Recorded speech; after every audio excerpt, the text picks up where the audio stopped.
In this episode, we will talk about how to mimic human metabolism in mice. For example, neurons, glia. Let's talk pharmacokinetics for antibody development. Following the transplantation of hematopoietic cells. Let's talk how to test if your drug induces a cytokine storm. Welcome to JAX Tech Talk with the technical information scientists of the Jackson Laboratory.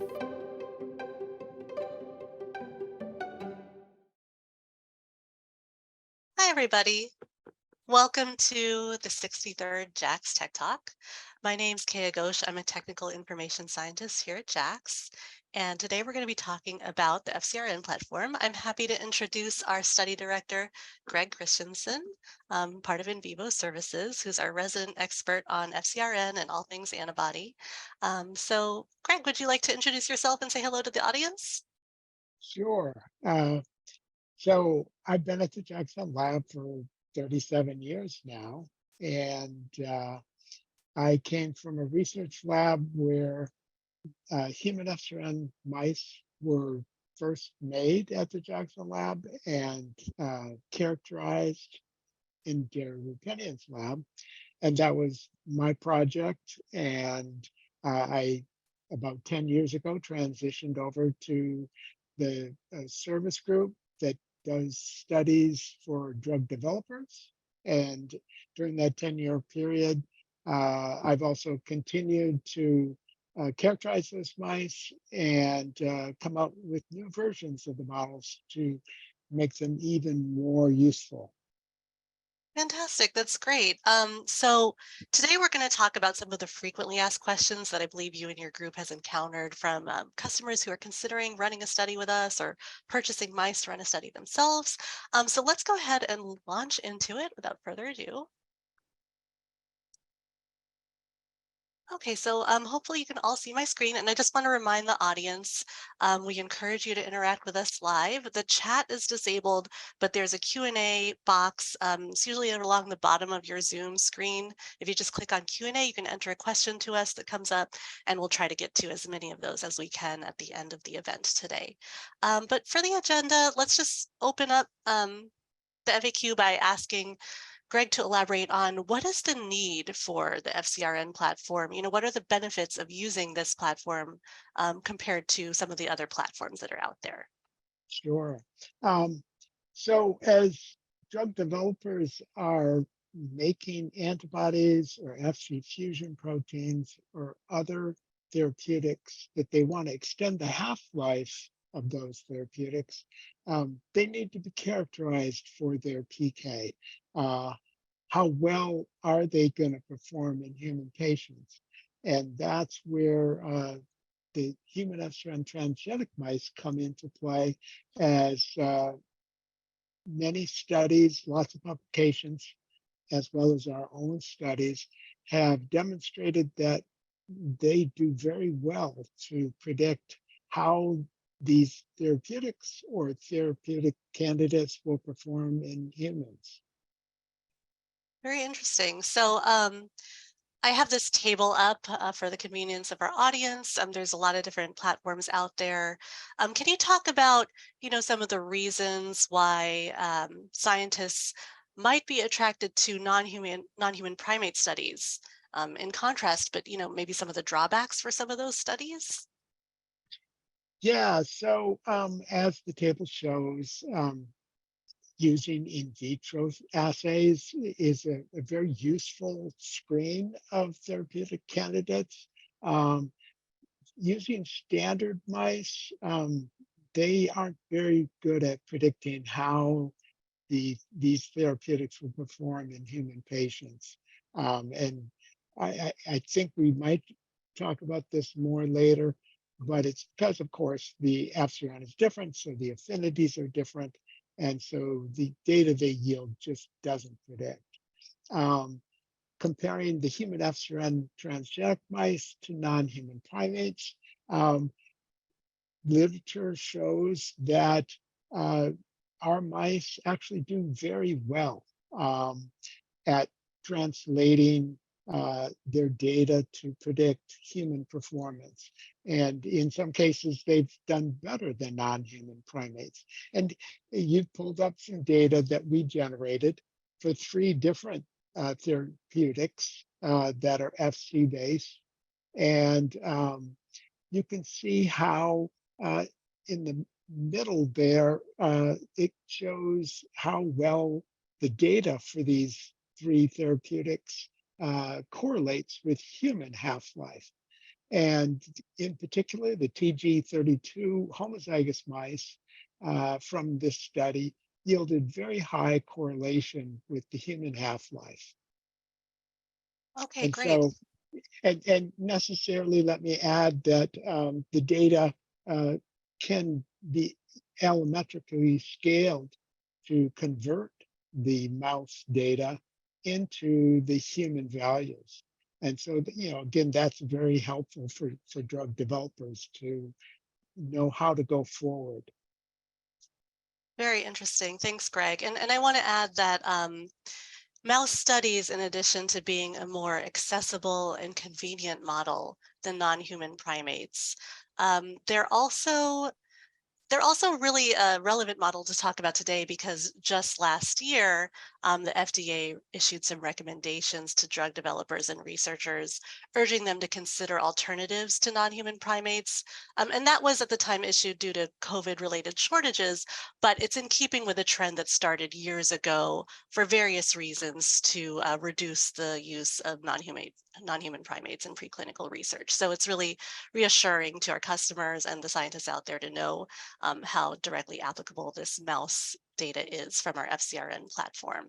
Yeah, it just real quickly, it allows the studies to be done. You get very correlative data and keeps the costs down, and you avoid the ethical issues of doing these studies.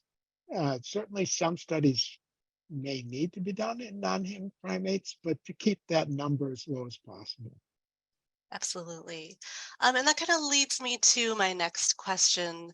How well is this FcRN platform PK data accepted by regulatory agencies? And have the companies that you've been working with in partnership here at JAX, have they been using this data for various filings along those lines? Yes, it's something that's been progressing. And the FDA is coming over to our side in terms of recognizing that the data yielded from these mice does predict performance in human patients, and it allows studies to be done and data to be gained without going into non-human primates so much. And the multiple publications have very strong statements promoting the use of these mice, and they see it keeping the cost down, and you need less drug. And there's also the issue that when you run a study in a non-human primate and the mice, or excuse me, the primates produce antibodies against the drugs, ADAs, you lose PK data. And if you use the immune deficient versions of our mice, you avoid those issues. And so you can still yield that great data. That's great to know. That's a really key point. Given that NHP studies are very expensive to begin with, the very real risk of ADA is another sort of drawback to that approach for sure. So I've put a few quotes on here that actually Greg has called from the literature, sort of echoing the consensus in the research community that we're talking about the utility of these mouse models as opposed to non-human primate models and other studies. So if you'd like to kind of read more about those, you can look up some of these references and see some of the interesting discussion around that as well. Next question on our docket is, what kind of antibody therapeutics can be screened in FcRN mouse models? If you'd like to elaborate on that for us, Greg. Sure. So any therapeutic that is Fc based, so Fc fusion proteins,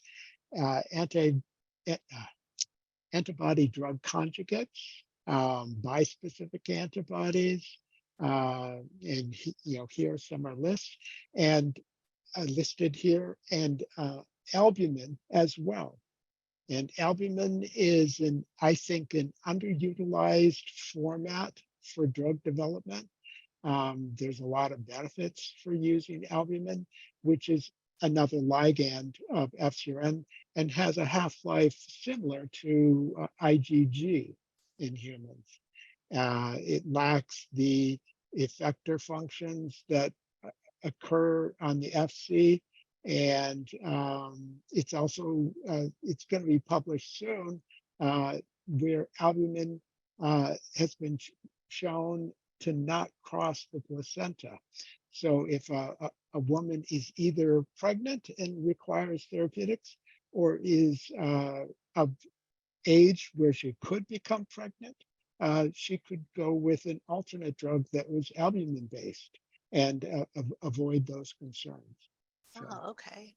Great. And are there any other connections to other disease spaces or conditions as far as the albumin-based therapeutics? I think you and I in the past, we've talked about the connection to autoantibodies in the context of autoimmune disease. Could you elaborate on that for us? Because I thought that was pretty interesting. So albumin tends not to elicit as much antibodies against it. And so it tends to have a lower risk of ADA occurring within the patient. And that means that you don't have to change your therapeutic, which is unfortunately an issue that comes up with a number of these antibody-based therapeutics. But luckily, lots of different therapeutics are in development, so patients can shift to a different one in order to leave that ADA behind, hopefully. Okay, great, thanks. And do you have any mouse strains that you want to highlight to our audience as being particularly useful for this approach in terms of albumin-based therapeutics? Yeah, so in terms of when you're using albumin as a format for your therapeutics, hold on. What you have to take into consideration is that mouse albumin actually has a high affinity for human FcRN. And the affinity is high enough that if you put your albumin or albumin therapeutics into just a standard TG32 mouse, the mouse albumin will compete so well that the half-life will not be extended that much. So what we can offer as a substitute is the TG32 albumin deficient mouse. And in use of this mouse will yield PK data that is more in line with the human data. And that's because you don't have that high affinity mouse albumin competing and driving down the half-life and increasing the clearance. Great, great. So it sounds like there's been a variety of different antibodies that we've tested using this platform. I've seen the stats. It looks like we've tested literally thousands at JAX from our corporate and other clients, which is very reassuring. Another question that comes up is, have we screened standard commercially available antibodies in our mouse models? Are they useful as, for instance, internal controls for a client study? Yeah, we often use those FDA-approved therapeutics as reference antibodies, and when drug developers are trying to develop biosimilars, then that reference antibody, of course, is of particular importance, and it's also good to include some sort of a reference antibody as a control, just so you have that confidence that the assay, the study, the case study itself performed well. And then you can compare your data to the data that's yielded from these other reference molecules. Okay, great. So can we supply some of those antibodies as internal controls? Like, do we have them, in-house? Yes, trastuzumab is a reference antibody that we use very often, and it's a long track record in these mice going back a couple of decades. And so that's one that we often use. And because we purchase these from a pharmacy, the amount we get is very large. And so the cost to the client is very low. The other one that we use that is a research antibody is Hu-Lice 11. And although it's not an FDA approved drug, the reason we like it so much is because, for whatever reason, it gives very uniform data from study to study. And that's adds a lot of benefit, a lot of power to a study because it doesn't vary so much. Okay, great. And I imagine in addition to keeping costs down, it's just another element of the study design that'll sort of speed up the initiation time for the study since we Sure, have some of those antibodies in-house already. Um, exactly. Great. So apart from PK studies, what other kinds of studies, what other kinds of studies can JAX perform in this context? Yeah, so another study that we do with some frequency is the pharmacodynamic study. And that's when you have a therapeutic which is blocking the function of a receptor or binding to some protein that's in circulation. And an example is shown here where the therapeutic blocks FcRN function.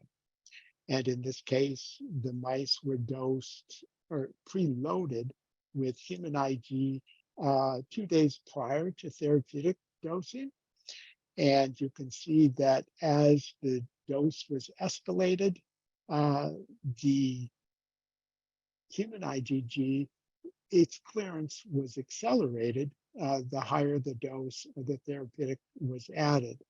And you'll note that an isotype control was included at the highest dose here, and it did actually make the clearance increase a little bit, and that's because FcRn can become saturated, and it's starting to exceed its saturation around between 40 and 60 mg per kg.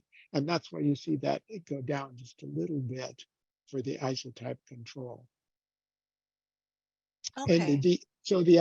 the other type of study that we can do is biodistribution studies. And that's a situation where you, instead of collecting blood samples over time, you can collect blood samples as well as tissues, and you can look at the concentrations of your therapeutic within those tissues over time. Very interesting. And then imagine that's going to become more and more important as physiological targeting of antibodies becomes more and more common, like it has in other Exactly. fields. Yes. Yeah, and I feel like it's sort of the biologics are sort of catching up there with, like older therapeutics such as antibodies, such as antibiotics and things. For instance, in the context of, urinary tract infections, there's antibiotics that are geared towards accumulating in the bladder, and that's a very old sort of treatment modality, and I just feel like, again, biologics are really catching up with that, but I think the field's moving very rapidly, so it's going to become more and more important. Yeah.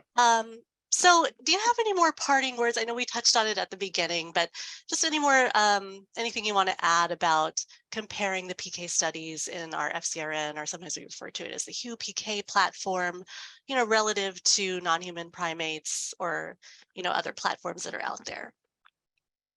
Yeah. So there's another. So one thing I mentioned, and I should reiterate it, that while I mentioned that non-human primates make anti-drug antibodies, so do our TG32 and TG276 mice that express human FcRN, they both of those also have intact immune systems and can make anti-drug antibodies. So we offer up immunodeficient versions of both to allow studies to be done in the absence of an immune response. So anti-drug antibodies can't occur, don't occur. And the PK data that those studies yield is nice and clean. And you don't have to worry whether ADA is affecting the PK. Great to know. And I want to add, given that JAX is an expert in mouse husbandry and breeding, we're very well experienced in the care and handling of those immunodeficient mouse strains. So that would be another thing that would set customers' minds at ease if they choose to run a study with us. Although, as I mentioned, we can also provide the mice in case folks want to run the study in-house in their own facility.